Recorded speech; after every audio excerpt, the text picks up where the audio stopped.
So നിങ്ങളൊരു apple iPhone user ആണെങ്കിൽ നിങ്ങൾ മസ്റ്റായിട്ടും അറിഞ്ഞിരിക്കേണ്ടതും ഒരിക്കലെങ്കിലും ട്രൈ ചെയ്ത് നോക്കേണ്ടതുമായിട്ടുള്ള iOS 18 10ലധികം വരുന്ന ടിപ്സ് ആൻഡ് ട്രിക്സാണ് ഞാൻ ഇന്നത്തെ ഈ ഒരു വീഡിയോയിലൂടെ നിങ്ങളുമായിട്ട് ഷെയർ ചെയ്യുന്നത്. എനിക്ക് 100% ഉറപ്പാണ്. മാസങ്ങളായിട്ട് iOS 18 നിങ്ങളുടെ ഡിവൈസിൽ റൺ ചെയ്യുന്നുണ്ട്, നിങ്ങൾ യൂസ് ചെയ്യുന്നുണ്ടെങ്കിലും ഇതിൽ ഞാൻ പരിചയപ്പെടുന്ന ചില ഫീച്ചേഴ്സെങ്കിലും നിങ്ങൾ ഇതുവരെ കേൾക്കാത്തതോ ട്രൈ ചെയ്ത് നോക്കാത്തതോ ആയിട്ടുള്ള കാര്യങ്ങളാണ്. So definitely check it out and let's get start. അപ്പോൾ ഇതിലെ ഒന്നാമത്തെ ഫീച്ചർ ആപ്പിൾ ഇൻ്റലിജൻസ് സപ്പോർട്ടുള്ള ഡിവൈസുകൾ, അതായത് ഐഫോൺ 15 പ്രോ മാക്സ് 16 സീരീസിലെ 5 ഡിവൈസുകൾ. സോ അതിൽ ഫോട്ടോസ് ആപ്പിൽ ആപ്പിൾ ക്ലീനപ്പ് എന്ന് പറയുന്ന പുതിയ ഫീച്ചർ ഇൻട്രൊഡ്യൂസ് ചെയ്തിട്ടുണ്ട്. അത് നമുക്ക് ഈ ഒരു ഫോട്ടോസ് ആപ്പിൽ പോയി കഴിഞ്ഞാൽ ഏറ്റവും താഴെയായിട്ട് ക്ലീനപ്പ് എന്ന് പറയുന്ന ഈ ഒരു ഓപ്ഷൻ കാണാം. അതിൽ ടാപ്പ് ചെയ്ത് കഴിഞ്ഞാൽ ഈ ഒരു ക്ലീനപ്പ് ഫീച്ചർ മിക്കവരും ഉപയോഗിക്കുന്നത് ഒരു ഫോട്ടോയുടെ ബാക്ക്ഗ്രൗണ്ടിലുള്ള സബ്ജക്റ്റുകൾ കാര്യങ്ങളൊക്കെ റിമൂവ് ചെയ്യാൻ അല്ലെങ്കിൽ ഡിലീറ്റ് ചെയ്യാനൊക്കെയാണ്. ഇപ്പോൾ ഇവിടെ ഈ ഒരു കപ്പ് അവിടെ കാണാൻ സാധിക്കും. അത് നമ്മൾ ജസ്റ്റ് മാർക്ക് ചെയ്ത് കൊടുത്താൽ അതിനെ ഐഡൻറ്റിഫൈ ചെയ്ത് ഓട്ടോമാറ്റിക്കലി അങ്ങനെ റിമൂവ് ചെയ്യാൻ സാധിക്കുന്നതാണ്. എന്നാൽ ഇതിനുപരിയായിട്ട് നമുക്ക് ഐഡൻറ്റിറ്റി പ്രൊട്ടക്ഷൻ എന്ന് പറയുന്നൊരു ഫീച്ചർ ആപ്പിൾ ഇതിൽ കൊടുത്തിട്ടുണ്ട്. അത് മിക്കവർക്കും അറിയത്തില്ലാത്ത കാര്യമാണ്. ഇത് ഉപയോഗിച്ചുകൊണ്ട് ആളുകളുടെ ഫേസ് ഹൈഡ് ചെയ്യാൻ സാധിക്കുന്നതാണ്. ഇവിടെ എൻ്റെ ഇമേജ് കാണാം. അതിൽ ജസ്റ്റ് സർക്കിൾ ഡൗൺ ചെയ്ത് കൊടുത്തു കഴിഞ്ഞാൽ ഇതുപോലെ നമുക്ക് ബ്ലർ ചെയ്യാൻ സാധിക്കും, അല്ലെങ്കിൽ ഐഡൻറ്റിറ്റി പ്രൊട്ടക്ഷൻ അത് എനേബിൾഡ് ആയി എന്ന് പറഞ്ഞുകൊണ്ടൊരു പോപ്പപ്പ് അവിടെ കാണിക്കുന്നതാണ്. സോ ഇത് ഉപയോഗിച്ചുകൊണ്ട് ആളുകളുടെ ഫേസ് ബ്ലർ ചെയ്യുന്നതോടെ ഐഡൻറ്റിറ്റി പ്രൊട്ടക്റ്റ് ചെയ്യാൻ സാധിക്കുന്നതാണ്. 2, നിങ്ങൾ ആപ്പിൾ മ്യൂസിക് സബ്സ്ക്രൈബ് ചെയ്ത് യൂസ് ചെയ്യുന്നവരാണ്. നിങ്ങൾക്ക് ഇതിൻ്റെ ലിറിക്സ് ഉൾപ്പെടെ മറ്റൊരാൾക്ക് ഷെയർ ചെയ്യണം എന്നുണ്ടെങ്കിൽ അതിനുള്ള ഒരു കിഡിലൻ ഓപ്ഷൻ ആപ്പിൾ ഇതിൽ കൊടുത്തിട്ടുണ്ട്. സോ ആപ്പിൾ മ്യൂസിക് ഓപ്പൺ ചെയ്യുക, അതിൽ നിങ്ങൾ സെലക്ട് ചെയ്ത് അല്ലെങ്കിൽ ഷെയർ ചെയ്യേണ്ട ആ ഒരു സോങ് സെലക്ട് ചെയ്യുക. സോങ് സെലക്ട് ചെയ്ത് കഴിയുമ്പം ബോട്ടം ലെഫ്റ്റ് കോർണറിൽ നമുക്ക് ലിറിക്സ് കാണാനുള്ള ഓപ്ഷൻ ഉണ്ട്. അതിൽ ടാപ്പ് ചെയ്ത് കഴിഞ്ഞാൽ ജസ്റ്റ് ആ ലിറിക്സ് ഏത് ലിറിക്സ് ആണോ അതിൽ ജസ്റ്റ് പ്രസ് ആൻഡ് ഹോൾഡ് ചെയ്ത് കഴിഞ്ഞാൽ നമുക്ക് ഇതുപോലത്തെ ഷെയർ ഷീറ്റ് ഓപ്പൺ ആയി വരും. അതിൽ നിങ്ങൾക്ക് വേണ്ടത്ര ലിറിക്സ് സെലക്ട് ചെയ്തുകൊണ്ട് തന്നെ മറ്റൊരാൾക്ക് വിത്ത് ലിറിക്സോടെ നമുക്ക് ഇതുപോലെ സോങ്ങുകൾ മറ്റൊരാൾക്ക് ഷെയർ ചെയ്ത് കൊടുക്കാവുന്നതാണ്. 3, എത്ര പേർക്കറിയാം ഹാൻഡ് റിട്ടൺ മെസ്സേജുകൾ നമുക്ക് മെസ്സേജസ് ആപ്പിലൂടെ സെൻഡ് ചെയ്യാൻ സാധിക്കും. നോർമലി നമ്മൾ കാണുന്ന ഈ ഒരു കീബോർഡ് ഉപയോഗിച്ചുകൊണ്ട് ടെക്സ്റ്റുകൾ ടൈപ്പ് ചെയ്ത് കൊടുക്കുന്നതല്ലാതെ ഹാൻഡ് റിട്ടൺ നമുക്ക് ഇഷ്ടമുള്ള രീതിയിൽ റൈറ്റ് ചെയ്ത് കൊടുക്കാൻ സാധിക്കും. അതിനുവേണ്ടി ഡിവൈസ് ലാൻഡ്സ്കേപ്പ് മോഡിലേക്ക് ഹോൾഡ് ചെയ്ത് കഴിഞ്ഞാൽ ഓട്ടോമാറ്റിക്കലി നമുക്ക് ആ ഒരു കീബോർഡ് പോപ്പപ്പ് ആവും. ഇതിലേറ്റവും റൈറ്റ് കോർണറിലായിട്ട് നിങ്ങൾക്ക് കാണാം ഹാൻഡ് റൈറ്റിംഗ് ടൂള്. അതിൽ ജസ്റ്റ് ടാപ്പ് ചെയ്ത് കഴിഞ്ഞാൽ പ്രീ ഡിഫൈൻഡ് ആയിട്ടുള്ള ടെക്സ്റ്റുകൾ കൊടുത്തിട്ടുണ്ട്.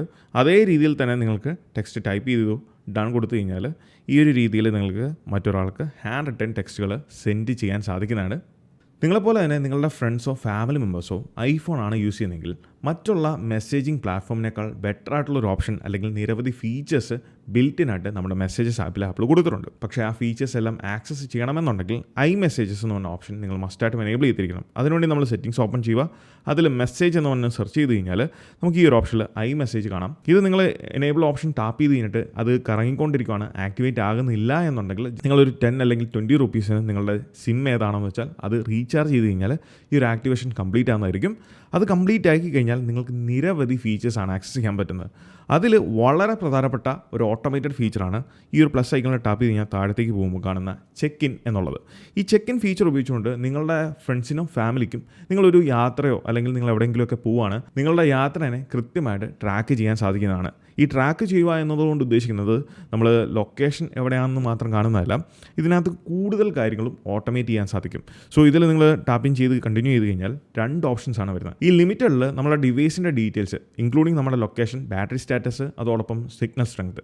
എന്നാൽ ഫുൾ ആക്സസ് ആണ് നിങ്ങൾ കൊടുക്കുന്നെങ്കിൽ നമ്മളുടെ ആ ഒരു ഡെസ്റ്റിനേഷൻ, അതായത് നമ്മൾ പോകുന്ന റൂട്ട് കൃത്യമായിട്ടുള്ള ട്രാക്കിങ്, നമ്മളുടെ ഡിവൈസിൻ്റെ ഈച്ച് ആൻഡ് എവറി ഇൻഫർമേഷനും ഇൻക്ലൂഡിങ് ഡിവൈസ് എപ്പോഴാണ് ലാസ്റ്റ് അൺലോക്ക്ഡ് ആയെന്നുള്ള ആ ഒരു ഇൻഫർമേഷൻ വരെയും നമ്മൾ ഓപ്റ്റ് ചെയ്യുന്ന വ്യക്തികൾക്ക് ഷെയർ ചെയ്യാൻ സാധിക്കുന്നതാണ്. ഇതിനോടൊപ്പം അഡീഷണലി കുറച്ച് ഫീച്ചേഴ്സും കൊടുത്തിട്ടുണ്ട്. അതിൽ വളരെ പ്രധാനപ്പെട്ട 2 കാര്യങ്ങളാണ് ഡിവൈസ് ഓഫ്ലൈൻ മോഡിലേക്ക് പോവുക, അതായത് ഇൻ്റർനെറ്റുമായിട്ട് ഡിസ്കണക്റ്റ് ആകുമോ അല്ലെങ്കിൽ ഡിവൈസ് സ്വിച്ച് ഓഫ് ആകുമോ അങ്ങനെ എന്തെങ്കിലും ഓപ്ഷനിലേക്ക് പോയി കഴിഞ്ഞാൽ പ്രോംപ്റ്റ് ചെയ്യുന്നതിനോടൊപ്പം തന്നെ ഡിവൈസ് എമർജൻസി SOS എന്തെങ്കിലും ഒരു ആക്സിഡൻറ്റോ കാര്യങ്ങളൊക്കെ ഒക്യൂർ ചെയ്ത് കഴിഞ്ഞാൽ ഓട്ടോമാറ്റിക്കലി ഈ പറഞ്ഞ എല്ലാ കാര്യങ്ങളും നമ്മൾ മാനുവലി ചെയ്യേണ്ട ആവശ്യമില്ല, എല്ലാം ഓട്ടോമേറ്റഡ് ആണ്. ഓട്ടോമാറ്റിക്കലി നമ്മൾ ഷെയർ ചെയ്യുന്ന ഇൻഫർമേഷൻ ഷെയർ ചെയ്യുന്ന ആ ഒരു മെമ്പേഴ്സിന് അല്ലെങ്കിൽ വ്യക്തികൾക്ക് കൃത്യമായിട്ടുള്ള കാര്യങ്ങൾ ഇൻഫർമേഷൻസ് എത്തിക്കുന്നതായിരിക്കും. 4, നമ്മൾ ചില അവസരങ്ങൾ ഫേസ് ചെയ്യുന്ന ഒരു ഇഷ്യൂ ആണ് ഐഫോണിൽ ഷൂട്ട് ചെയ്യുന്ന ഫോട്ടോ അല്ലെങ്കിൽ വീഡിയോസ് ചില ആൻഡ്രോയിഡ് ഡിവൈസിലേക്കോ മറ്റുള്ള ഡിവൈസിലേക്കോ ഷെയർ ചെയ്യുമ്പോൾ മിക്കപ്പോഴുമല്ല ചില സമയങ്ങളിൽ അതിൻ്റെ കോമ്പാക്റ്റബിലിറ്റി ഇഷ്യൂസ് കാണും. അതിനോടൊപ്പം തന്നെ പ്രൈവസി കൺസേൺസ് ഉള്ളവർക്ക് നമ്മളെടുക്കുന്ന ഫോട്ടോസിൻ്റെ കൂട്ടത്തിൽ അതിൻ്റെ മെറ്റാഡാറ്റയായിട്ട് അതിൻ്റെ ലൊക്കേഷൻ നമ്മളെടുത്തിരിക്കുന്ന ടൈം നിങ്ങൾക്ക് ഇവിടെ കാണാം. കോട്ടയം ടൈം ഡേറ്റ് ഇങ്ങനെയുള്ള കാര്യങ്ങൾ കാണാൻ സാധിക്കും. എന്നാൽ ഇത് ഷെയർ ചെയ്യുന്ന സമയത്ത് നമുക്കിതെല്ലാം പരിഹരിച്ചുകൊണ്ട് ഷെയർ ചെയ്യാൻ സാധിക്കും. അതിനുവേണ്ടി നമ്മൾ ഒരു ഇമേജ് സെലക്ട് ചെയ്തു ഷെയർ ഷീറ്റിൽ ടാപ്പ് ചെയ്ത് കഴിഞ്ഞാൽ ഏറ്റവും ടോപ്പിൽ ലൊക്കേഷൻ ഈസ് ഇൻക്ലൂഡ് എന്ന് കൊടുത്തിട്ടുണ്ട്. ആ ഒരു ഓപ്ഷനിൽ ടാപ്പ് ചെയ്ത് കഴിഞ്ഞാൽ ഇൻക്ലൂഡിങ് ലൊക്കേഷൻ നമുക്ക് ഡിസേബിൾ ചെയ്യാം. ഇനി ഫോർമാറ്റ് നമുക്ക് മാറ്റണമെന്നുണ്ടെങ്കിൽ മറ്റുള്ള ആൻഡ്രോയിഡ് ഡിവൈസ് സപ്പോർട്ട് ചെയ്യുന്നത് JPEG അല്ലെങ്കിൽ H.264 ആണെന്നുണ്ടെങ്കിൽ മോസ്റ്റ് കോമ്പാക്റ്റബിലിറ്റി എന്ന് പറയുന്ന ആ ഒരു ഫോർമാറ്റിലേക്ക് നമ്മൾ എടുത്തിരിക്കുന്ന ഓൾറെഡി ഷൂട്ട് ചെയ്തിരിക്കുന്ന വീഡിയോയും ഫോട്ടോസും നമുക്ക് കൺവേർട്ട് ചെയ്യാൻ സാധിക്കും. അങ്ങനെ നമുക്ക് മറ്റൊരാൾക്ക് ഷെയർ ചെയ്ത് കൊടുക്കാവുന്നതാണ് വിത്തൗട്ട് നമ്മുടെ ലൊക്കേഷനോ ടൈമോ ഡേറ്റോ കാര്യങ്ങളോ ഒന്നും ഇല്ലാതെ. ഇനി നിങ്ങൾ ഈ ഫോട്ടോ വീഡിയോസൊക്കെ ഷെയർ ചെയ്യുന്നത് മെസ്സേജസ് ആപ്പിലൂടെയാണെന്നുണ്ടെങ്കിൽ ഡയറക്റ്റ്ലി അത് ഇവിടുന്ന് തന്നെ ഡിസേബിൾ ചെയ്യാൻ സാധിക്കുന്നതാണ്. നമ്മൾ ഈ ഒരു പ്ലസ് ഐക്കണിൽ ടാപ്പ് ചെയ്ത് കഴിഞ്ഞാൽ ഫോട്ടോ എന്ന് പറഞ്ഞ ഓപ്ഷനിലേക്ക് സെലക്ട് ചെയ്ത് കഴിഞ്ഞാൽ നമുക്ക് ഫോട്ടോസ് ഇവിടെ കാണാൻ സാധിക്കുന്നതാണ്. അത് മേളിലേക്ക് ഒന്ന് സ്ലൈഡ് ചെയ്ത് കഴിഞ്ഞാൽ നമുക്ക് ഫുൾ ഫോട്ടോസും കാണാൻ സാധിക്കും. അതിൽ ഏറ്റവും താഴെയായിട്ട് ഈ ഒരു സെറ്റിംഗ് ഐക്കൺ കാണാം. അതിൽ ടാപ്പ് ചെയ്ത് കഴിഞ്ഞാൽ നിങ്ങൾക്ക് ലൊക്കേഷൻ ഇവിടുന്ന് തന്നെ ഡിസേബിൾ ചെയ്യാൻ സാധിക്കുന്നതാണ്. പിന്നീട് നിങ്ങൾക്ക് വേണ്ടപ്പെട്ട കോൺടാക്റ്റുകൾ നമ്മുടെ ഡിവൈസ് സൈലൻറ്റ് മോഡിലോ ഫോക്കസ് മോഡിലോ ആണെങ്കിൽ പോലും എമർജൻസി ബൈപ്പാസ് എന്ന് പറഞ്ഞ ഫീച്ചർ ഉപയോഗിച്ചുകൊണ്ട് നമുക്ക് കോളുകൾ ആക്സസ് ചെയ്യാൻ സാധിക്കുന്നതാണ്. എന്നാൽ അതിനൊരു ഓൾട്ടർനേറ്റീവ് മെത്തേഡ് എന്ന രീതിയിൽ നമുക്ക് കസ്റ്റം വൈബ്രേഷൻസ് കൊടുക്കാൻ സാധിക്കുന്നതാണ്. ഡിവൈസ് സൈലൻറ്റ് മോഡിലാണെങ്കിലും വിളിക്കുന്ന ആരാന്ന് കൃത്യമായിട്ട് മനസ്സിലാക്കാൻ സാധിക്കുന്നതാണ്. അതിൽ വേണ്ട കോൺടാക്റ്റ് ഓപ്പൺ ചെയ്യുക, എഡിറ്റ് ഓപ്ഷനിൽ ടാപ്പ് ചെയ്യുക, താഴത്തേക്ക് സ്ക്രോൾ ചെയ്യുമ്പോൾ നിങ്ങൾക്കിവിടെ റിംഗ് ടോൺ എന്ന് പറഞ്ഞ ഓപ്ഷൻ കാണാൻ സാധിക്കും. ഇതിലാണ് ഏറ്റവും ടോപ്പിൽ കാണുന്ന എമർജൻസി ബൈപ്പാസ് നമ്മൾ എനേബിൾ ചെയ്തേക്കുന്നത്. അതിൻ്റെ തൊട്ട് താഴെ ഹാപ്റ്റിക്സ് എന്ന ഓപ്ഷൻ അതിൽ ടാപ്പ് ചെയ്ത് കഴിഞ്ഞാൽ ഏറ്റവും താഴെ കസ്റ്റം വൈബ്രേഷൻ പാറ്റേൺസ് ക്രിയേറ്റ് ചെയ്യാൻ സാധിക്കും. ഇവിടെ ടാപ്പിംഗ് ചെയ്യുന്നതിലൂടെ നമുക്ക് വ്യത്യസ്തങ്ങളായിട്ടുള്ള ആ ഒരു വൈബ്രേഷൻ പാറ്റേൺസ് ക്രിയേറ്റ് ചെയ്യാൻ സാധിക്കും. വൺസ് അത് ക്രിയേറ്റ് ചെയ്ത് കഴിഞ്ഞ് നമുക്ക് ഇവിടെ സ്റ്റോപ്പ് ചെയ്യാം. അതെല്ലാം സെറ്റ് ചെയ്തതിന് ശേഷം ഇത് ഒരു പേര് കൊടുത്ത് സേവ് ചെയ്യാവുന്നതാണ്. അങ്ങനെ നമുക്ക് ഈ ഒരു കസ്റ്റമൈസ്ഡ് റിംഗ് ട്യൂൺ പാറ്റേൺ നമ്മളുടെ ഇഷ്ടമുള്ള ഫേവറേറ്റഡ് ആയിട്ടുള്ള ആ ഒരു കോൺടാക്റ്റിന് ആഡ് ചെയ്ത് കൊടുക്കാൻ സാധിക്കുന്നതാണ്. ഈ ഒരു ഫീച്ചർ ഉപയോഗിച്ചുകൊണ്ട് ലിറ്ററലി നിങ്ങൾക്ക് ഏത് വെബ് പേജിനെയും അതിൻ്റെ കണ്ടൻസിനെയും നമുക്കൊരു PDF ആയിട്ട് സേവ് ചെയ്യാൻ സാധിക്കുന്നതാണ്. നമ്മളിപ്പോൾ ഒരു PDF ഇവിടെ ഓപ്പൺ ചെയ്തേക്കുവാണ് വിക്കിപീഡിയയുടെ. ഇതിൽ ഈ താഴെ കാണുന്ന ഷെയർ ഷീറ്റ് ഓപ്ഷനിൽ ടാപ്പ് ചെയ്ത് കഴിഞ്ഞാൽ ഏറ്റവും താഴത്തേക്ക് സ്ക്രോൾ ചെയ്യുകയാണെന്നുണ്ടെങ്കിൽ നമുക്കിവിടെ പ്രിൻ്റ് എന്ന് പറയുന്ന ഒരു ഓപ്ഷൻ കാണാൻ സാധിക്കും. അത് ഓപ്പണായി വരുന്ന ഈ ഒരു പേജിലേക്കായിരിക്കും. ഇവിടെ നമ്മൾ പ്രിൻ്റ് ഒന്നും ചെയ്യേണ്ട ആവശ്യമില്ല. അതിൻ്റെ താഴെ നമുക്ക് ഈ ഒരു വെബ് പേജ് PDF ആയിട്ട് കൊടുത്തേക്കുന്നത് കാണാൻ സാധിക്കും. അത് ജസ്റ്റ് ഒന്ന് സൂം ഇൻ ചെയ്ത് കഴിഞ്ഞാൽ നമുക്ക് കംപ്ലീറ്റ്ലി ആ ഒരു വെബ് പേജിൻ്റെ PDF വെർഷൻ കിട്ടുന്നതാണ്. ഇത് വീണ്ടും നിങ്ങൾ ഷെയർ ഷീറ്റിൽ ടാപ്പ് ചെയ്യുക. ഡയറക്റ്റ് നമ്മുടെ നോട്ട്സ് ആപ്പിലേക്കോ അല്ലെങ്കിൽ മെസ്സേജിലേക്കോ എവിടെയാണെന്ന് വെച്ചാൽ നിങ്ങൾക്ക് സേവ് ചെയ്യാം. ഞാനിവിടെ നോട്ട്സ് ആപ്പാണ് സെലക്ട് ചെയ്ത് സേവ് ഡൺ കൊടുത്തു കഴിഞ്ഞാൽ വീണ്ടും നോട്ട്സ് ആപ്പ് ഓപ്പൺ ചെയ്ത് കഴിഞ്ഞാൽ ആ ഒരു വിക്കിപീഡിയന്ന് സേവ് ചെയ്തേക്കുന്ന വെബ് പേജിൻ്റെ PDF ഇവിടെ കാണാൻ സാധിക്കും. ജസ്റ്റ് അതിൽ ടാപ്പ് ചെയ്ത് കഴിഞ്ഞാൽ എല്ലാ പേജുകളും നമുക്ക് ഇവിടെ നിന്ന് ആക്സസ് ചെയ്യാവുന്നതാണ്.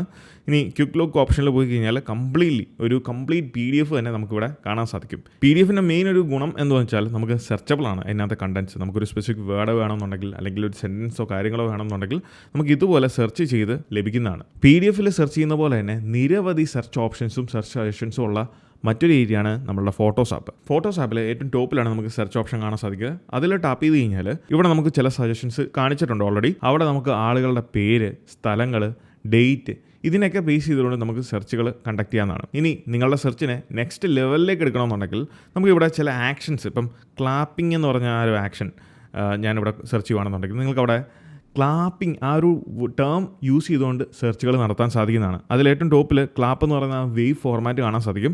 അതിൽ ടാപ്പ് ചെയ്ത് കഴിഞ്ഞാൽ അതിൽ ഏതൊക്കെ വീഡിയോസിലാണ് ക്ലാപ്പിംഗ് എന്ന് പറഞ്ഞ ആ ഒരു ആക്ഷൻ നടന്നിരിക്കുന്നത് അതിനെ ബേസ് ചെയ്തിട്ടുള്ള റിസൾട്ടുകൾ നമുക്ക് സജസ്റ്റ് ചെയ്യുന്നതായിരിക്കും. ഇനി ബ്രാൻഡുകളുടെ പേര് ഉപയോഗിച്ചുകൊണ്ട് വരെ നമുക്ക് സെർച്ചുകൾ കണ്ടക്ട് ചെയ്യാവുന്നതാണ്. ഇപ്പം ഞാനിവിടെ ഹോണ്ട എന്ന് പറഞ്ഞ് സെർച്ച് ചെയ്യുകയാണെന്നുണ്ടെങ്കിൽ എൻ്റെ ലൈബ്രറിയിൽ ഏതൊക്കെ ഹോണ്ട വെഹിക്കിൾസ് ഉണ്ടോ അതിൻ്റെ എല്ലാം സജഷൻസ് നമുക്കിവിടെ ഡയറക്റ്റ്ലി ലഭിക്കുന്നതാണ്. ഇങ്ങനെ നിരവധി സെർച്ച് ഓപ്ഷൻസ് ആണ് നമുക്ക് ഫോട്ടോ ലൈബ്രറിയിൽ ആപ്പിൾ കൊടുത്തിരിക്കുന്നത്. സോ ഇത് ഏത് ഉപയോഗിച്ചുകൊണ്ട് വേണമെങ്കിലും സെർച്ചുകൾ കണ്ടക്ട് ചെയ്യാവുന്നതാണ്.